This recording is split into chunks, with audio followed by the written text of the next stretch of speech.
When you're bringing on a new coach to your staff, are you looking for that person who's more of a people person, or are you looking for a technical standard? What's typically what you look for?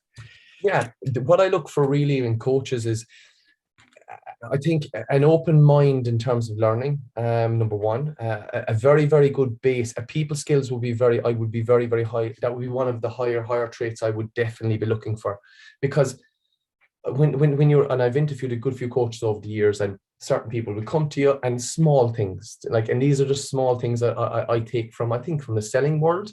If some coach comes into me and they're well presented, they're well dressed, they come in, their CV's on point, you can see attention to detail, they can hold a conversation with you, they have a clear pattern where they want to develop their career, and they're open to you as well and saying, okay, this is where I currently am, this is where I'd love to be.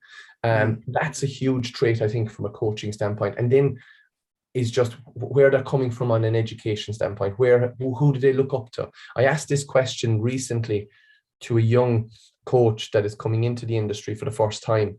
Who do you follow? Who do you look up to in the industry? And it was interesting to see who he was looking up to. And that's another thing I would think of, okay, that's the kind of person they like, or the coaching style they like. And, you know, I think with coaches, and when I take on coaches, it's going to be, are they willing to grow and learn? And also, what can they bring to the business as well? I mean, it's not just me, it's them. They're going to be the face of the business as well. So I look at that and I say, okay, do they fit what we're trying to do? Are they're really truly there for passion to help people to be better, not just to tick off the boxes and get the hours in, you know? So I think a lot of the time, people skills, attention to detail as well, is something I would really look for.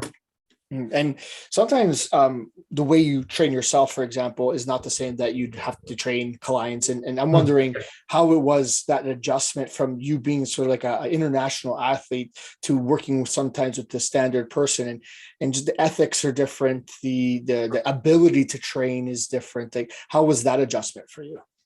Yeah, at the start, to be honest, it was a little bit more difficult, because I was coming from a system and a structure that there was only one way.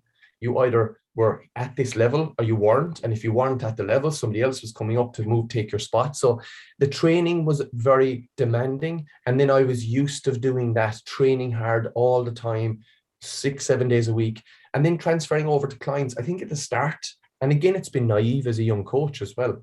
It's kind of, I'm going to train the person really hard because that's what they expect.